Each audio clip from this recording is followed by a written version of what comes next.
খবর শুনছেন প্রভাত সংবাদ চ্যানেল থেকে। আজ জানাবো পশ্চিমবঙ্গ দেশ ও বিশ্বের বাছাই করা গুরুত্বপূর্ণ 40টি তাজা সংবাদ। শুরুতেই জানিয়ে দেব সংবাদ শিরোনাম। অভিষেকের পর এবার আক্রান্ত কল্যাণ বন্দ্যোপাধ্যায়। হুগলিতে বিক্ষোভের মুখে তৃণমূল সাংসদকে ঘিরে উত্তেজনা, ধাক্কাধাক্কির মাঝে মাটিতে লুটিয়ে পড়লেন নেতা। 80 জনের মধ্যে 60 বিধায়কই অনুপস্থিত।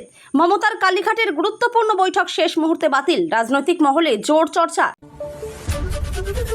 সোনারপুর কাণ্ডে ধৃত নেতার বিস্ফোরক দাবি। 1998 সাল থেকে তৃণমূল করি, আমি অভিষেককে মারব কেন? আদালতের চাঞ্চল্যকর মন্তব্য। বড় ধাক্কা, 80 লক্ষ মহিলার নাম বাদ পড়ার আশঙ্কা। বন্ধ হতে পারে 1500 টাকার সরকারি ভাতা।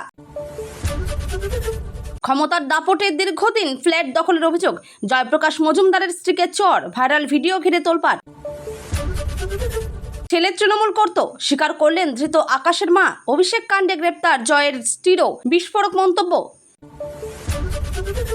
14 বছরের ফ্ল্যাট বিবাদে নতুন মোড়। সল্টলেকের তৃণমূল নেতা জয়প্রকাশ মজুমদারের স্ত্রীকে প্রকাশ্যে চর মারার অভিযোগ।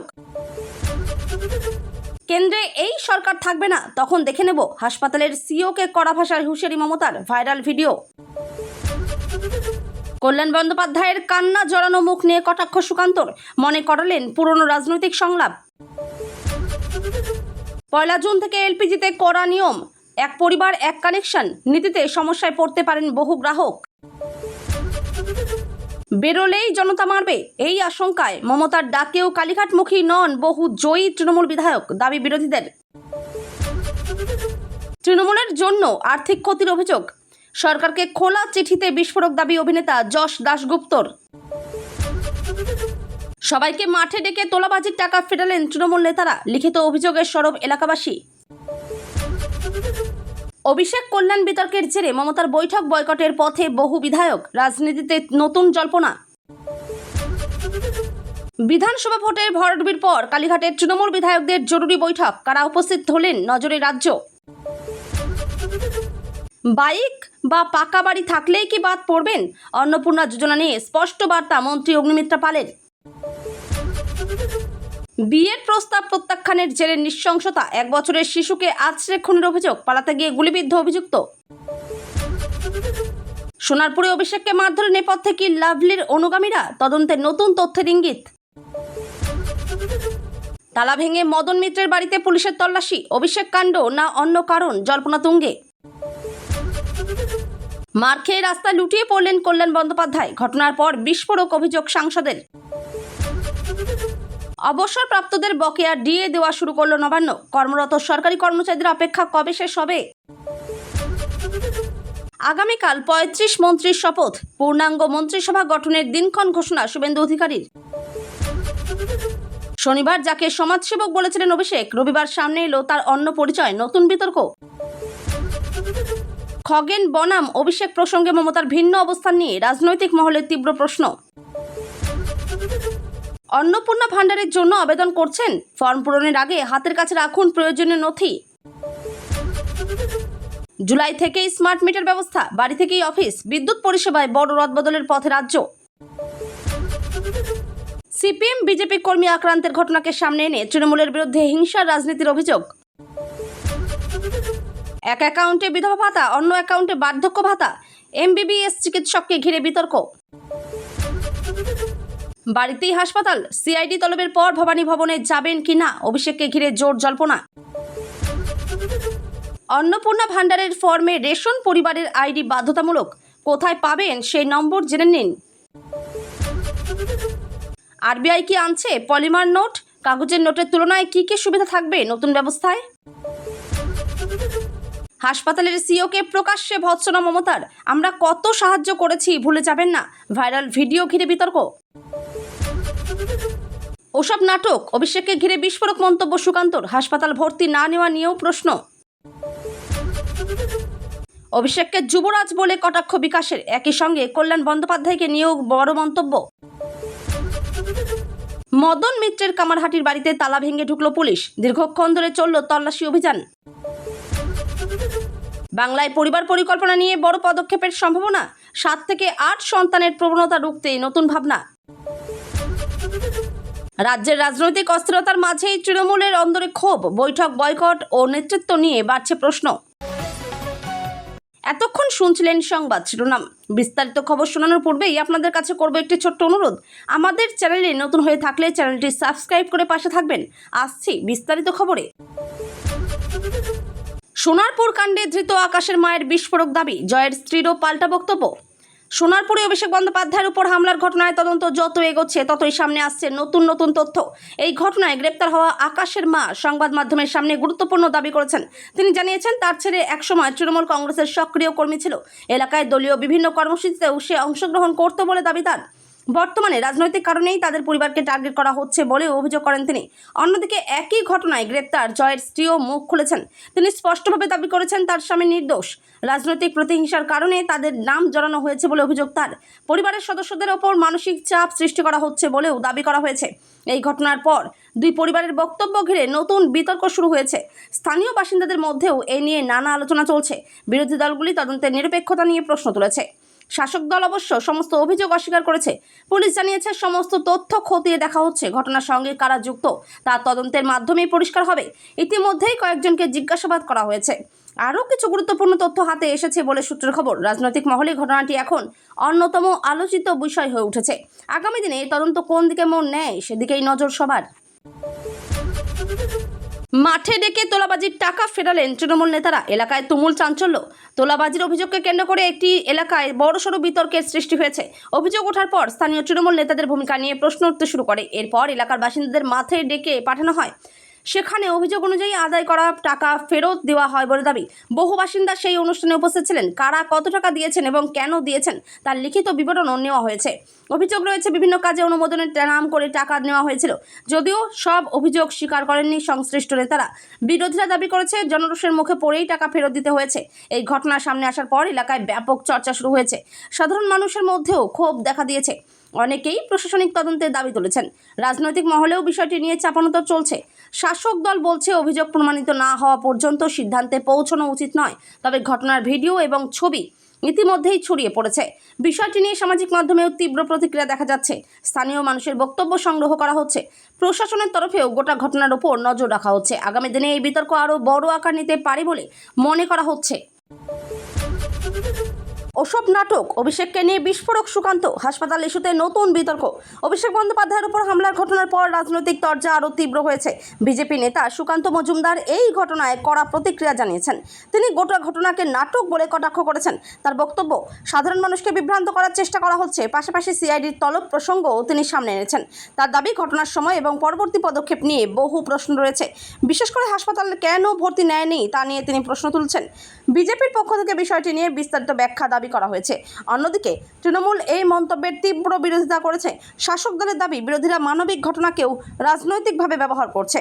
উভয় পক্ষের পাল্টাপাল্টি বক্তব্যে রাজনৈতিক উত্তাপ বেড়েছে। বিভিন্ন রাজনৈতিক মহলেও বিষয়টি নিয়ে আলোচনা শুরু হয়েছে। সামাজিক মাধ্যমেও তুমুল বিতর্ক চলছে।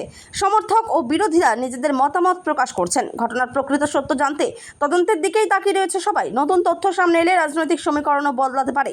রাজ্যের রাজনীতিতে এই ঘটনা বড় ইস্যু হয়ে উঠেছে। আগামী কয়েকদিনে বিতর্ক আরও বাড়ার সম্ভাবনা রয়েছে। ফলে গোটা বিষয়টি এখন রাজনৈতিক পর্যবেক্ষকদের নজরে রয়েছে। রিটায়ার্ড কর্মীদের বকেয়া ডিএ দেওয়া শুরু, কর্মরতদের কবে মিলবে? বড় আপডেট সামনে।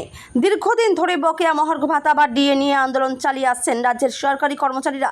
এর মধ্যেই অবসরপ্রাপ্ত কর্মী ও পেনশনভোগীদের একাংশের অ্যাকাউন্টে বকেয়া ডিএ জমা পড়তে শুরু করেছে বলে খবর।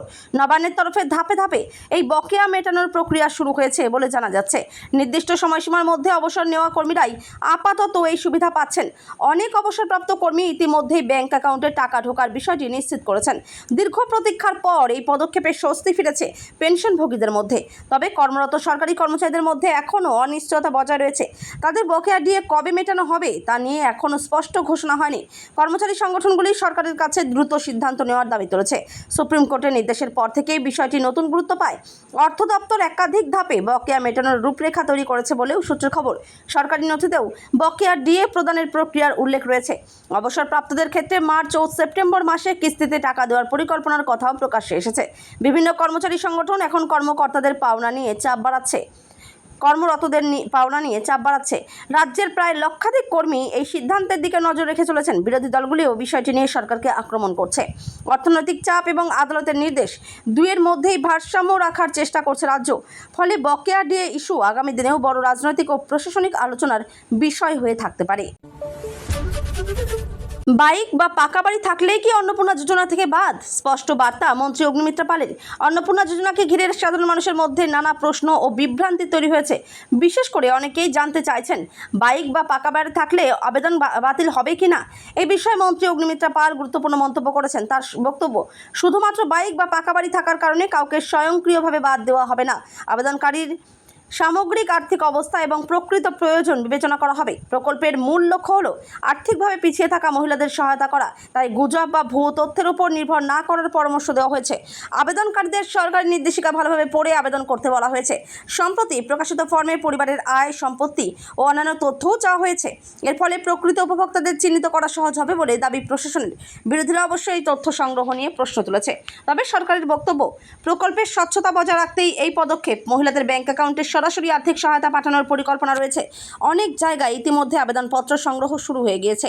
গ্রাম ও শহর দুই জায়গাতেই প্রকল্প নিয়ে আগ্রহ দেখা যাচ্ছে। প্রশাসনের পক্ষ থেকে সচেতনতা প্রচারও চালানো হচ্ছে। ফলে যোগ্যতা সংক্রান্ত বিভ্রান্তি কাটাতে এই বক্তব্যকে গুরুত্বপূর্ণ বলে মনে করা হচ্ছে। আগামী দিনে আরও বিস্তারিত নির্দেশিকা প্রকাশ হতে পারে। অন্নপূর্ণা ভাণ্ডারের ফর্ম পূরণ করছেন? আগে জেনে নিন কোন কোন নথি লাগবে। অন্নপূর্ণা ভাণ্ডার প্রকল্পে আবেদন করার জন্য বেশ কিছু গুরুত্বপূর্ণ নথি প্রয়োজন হতে পারে। আবেদনপত্র জমা দেওয়ার আগে সমস্ত নথি প্রস্তুত রাখা অত্যন্ত জরুরি।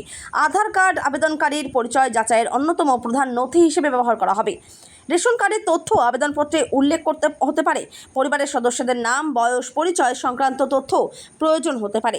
ব্যাংক অ্যাকাউন্টের তথ্য সঠিকভাবে দিতে হবে, কারণ সরাসরি অ্যাকাউন্টে অর্থ পাঠানো হতে পারে।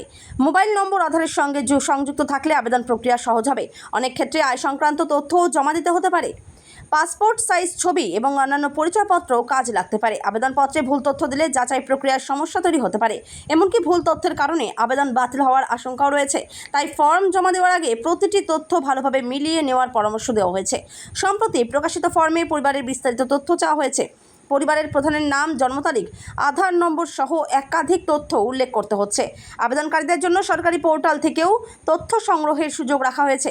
বিভিন্ন ব্লক ও প্রশাসনিক দপ্তরেও সাহায্য পাওয়া যেতে পারে। তাই তাড়াহুড়ো না করে সমস্ত নথি যাচাই করে আবেদন করাই সবচেয়ে নিরাপদ উপায়। সঠিক তথ্য দিলে ভবিষ্যতে সুবিধা পেতে কোনো সমস্যা হবে না। অন্নপূর্ণা ভাণ্ডারের ফর্মে রেশনের পারিবারিক আইডি বাধ্যতামূলক। কোথায় পাবেন এই গুরুত্বপূর্ণ নম্বর জানুন। অন্নপূর্ণা ভাণ্ডার প্রকল্পে আবেদন করতে গিয়ে অনেকেই রেশনের পারিবারিক আইডি নিয়ে সমস্যায় পড়ছেন। আবেদনপত্রে এই নম্বর উল্লেখ করার প্রয়োজন হতে পারে বলে জানা গিয়েছে। ফলে বহু মানুষ এখন জানতে চাইছেন পারিবারিক আইডি কোথায় পাওয়া যাবে। সাধারণত ডিজিটাল রেশন কার্ডে এই নম্বর উল্লেখ থাকে। পরিবারের প্রধান সদস্যের রেশন সংক্রান্ত নথিতেও এই তথ্য পাওয়া যেতে পারে। খাদ্য দপ্তরের সরকারি পোর্টাল থেকেও প্রয়োজনীয় তথ্য যাচাই করা সম্ভব। অনেক ক্ষেত্রে রেশন ডিলারের কাছ থেকেও তথ্য সংগ্রহ করা যেতে পারে। আবেদনপত্রে ভুল আইডি নম্বর দিলে যাচাই প্রক্রিয়ার সমস্যা তৈরি হতে পারে। এমনকি আবেদন বাতিল হওয়ার আশঙ্কাও থেকে যায়। তাই ফর্ম পূরণের আগে সমস্ত তথ্য ভালোভাবে মিলিয়ে নেওয়ার পরামর্শ দেওয়া হয়েছে। সম্প্রতি প্রকল্প নিয়ে মানুষের আগ্রহ অনেক বেড়েছে। বিভিন্ন এলাকায় আবেদনপত্র সংগ্রহের কাজও শুরু হয়েছে। প্রশাসনের পক্ষ থেকে সঠিক তথ্য দেওয়ার উপর বিশেষ গুরুত্ব দেওয়া হচ্ছে। পরিবারের সদস্য সংখ্যা এবং রেশন তথ্য যাচাই করা হতে পারে। আবেদনকারীদের বৈধ নথি জমা দেওয়ার নির্দেশ দেওয়া হয়েছে। সরকারি নির্দেশিকা অনুসরণ করেই ফর্ম পূরণ করার কথা বলা হয়েছে। কোনো বিভ্রান্তি থাকলে সংশ্লিষ্ট দপ্তরের সঙ্গে যোগাযোগ করার পরামর্শ দেওয়া হয়েছে। ফলে পারিবারিক আইডি সংক্রান্ত তথ্য এখন আবেদনকারীর কাছে অত্যন্ত গুরুত্বপূর্ণ হয়ে উঠেছে। সোনারপুরে অভিষেকের ওপর হামলার ঘটনায় সরব সায়নী ঘোষ। তীব্র নিন্দা নেত্রীর। সোনারপুরে অভিষেক বন্দ্যোপাধ্যায়ের উপর হামলার ঘটনাকে কেন্দ্র করে রাজনৈতিক উত্তেজনা আরও বেড়েছে। ঘটনার পর তীব্র প্রতিক্রিয়া জানিয়েছেন সায়নী ঘোষ। তিনি এই হামলার কড়া নিন্দা করে বলেন, গণতান্ত্রিক পরিবেশে এ ধরনের ঘটনা কখনো গ্রহণযোগ্য নয়। রাজনৈতিক মতবিরোধ থাকতেই পারে, কিন্তু হিংসার কোনো জায়গা নেই বলেও মন্তব্য করেন তিনি। তার দাবি, পরিকল্পিতভাবেই এই হামলা চালানো হয়েছে। ঘটনায় জড়িতদের দ্রুত গ্রেপ্তার করে কঠোর শাস্তির দাবি তোলেন তিনি। তৃণমূলের একাধিক নেতা নেত্রীও এই ঘটনার বিরুদ্ধে সরব হয়েছেন। দলের পক্ষ থেকে ঘটনাকে অত্যন্ত গুরুতর বলে ব্যাখ্যা করা হয়েছে। হয়েছে। সমর্থকদের মধ্যেও এই ঘটনার পর ক্ষোভ দেখা দিয়েছে। বিরোধী দলগুলিও ঘটনাটি নিয়ে নিজেদের অবস্থান স্পষ্ট করতে শুরু করেছে। সামাজিক মাধ্যমেও বিষয়টি নিয়ে তুমুল আলোচনা চলছে। বিভিন্ন মহল থেকে ঘটনার নিরপেক্ষ তদন্তের দাবি উঠেছে। রাজনৈতিক পর্যবেক্ষকদের মতে এই ঘটনা আগামী দিনে বড় ইস্যু হয়ে উঠতে পারে। সোনারপুরের পরিস্থিতি নিয়ে প্রশাসনও সতর্ক অবস্থানে রয়েছে। এলাকায় নিরাপত্তা ব্যবস্থা আরও জোরদার করা হয়েছে বলে জানা গিয়েছে। ঘটনার পর রাজনৈতিক চাপানোতরও বেড়েছে। রাজ্যের রাজনৈতিক মহলে বিষয়টি নিয়ে ব্যাপক চর্চা শুরু হয়েছে। আগামী দিনে তদন্তের অগ্রগতির দিকেই নজর থাকবে সবার। অসুস্থ অভিষেক বন্দ্যোপাধ্যায়কে দেখতে গেলেন মমতা ব্যানার্জি। কেমন আছেন সাংসদ? সোনারপুরের ঘটনার পর শারীরিক অসুস্থতার কারণে চিকিৎসকদের পর্যবেক্ষণে রয়েছেন অভিষেক ব্যানার্জি। তার শারীরিক অবস্থার খোঁজ নিতে যান মমতা ব্যানার্জি। তিনি অভিষেকের সঙ্গে কিছু সময় কথা বলেন এবং চিকিৎসকদের সঙ্গেও আলোচনা করেন। দলীয় সূত্রে জানা গিয়েছে বর্তমানে তার শারীরিক অবস্থা স্থিতিশীল রয়েছে। ঘটনার পর দলীয় কর্মী সমর্থকদের মধ্যে উদ্বেগ ছড়িয়ে পড়েছিল। মমতার এই সফরকে রাজনৈতিক দিক থেকেও অত্যন্ত তাৎপর্যপূর্ণ বলে মনে করা হচ্ছে। তৃণমূল নেতৃত্ব পুরো পরিস্থিতির ওপর নজর রাখছে। ঘটনার পর থেকে বিভিন্ন মহল থেকে অভিষেকের দ্রুত আরোগ্য কামনা করা হয়েছে। রাজনৈতিক মহলেও বিষয়টি নিয়ে আলোচনা শুরু হয়েছে। দলীয় নেতাদের একাংশ তার সঙ্গে যোগাযোগ রাখছেন বলে জানা গিয়েছে। হামলার ঘটনার পর নিরাপত্তা নিয়েও নতুন করে প্রশ্ন উঠেছে। প্রশাসনের পক্ষ থেকে বিষয়টি গুরুত্ব সহকারে দেখা হচ্ছে। রাজনৈতিক হিংসা নিয়ে আবারও বিতর্ক শুরু হয়েছে। বিভিন্ন স্তরে ঘটনার তদন্তও চলছে। তৃণমূলের তরফে এই ঘটনাকে অত্যন্ত উদ্বেগজনক বলা হয়েছে। মমতার সফরের পর কর্মী সমর্থকদের মধ্যে কিছুটা স্বস্তি ফিরেছে। চিকিৎসকদের পর্যবেক্ষণে রেখে প্রয়োজনীয় চিকিৎসা দেওয়া হচ্ছে বলে খবর। সোনারপুরের ঘটনাকে কেন্দ্র করে রাজ্যের রাজনৈতিক আবহ আরও উত্তপ্ত হয়ে উঠেছে।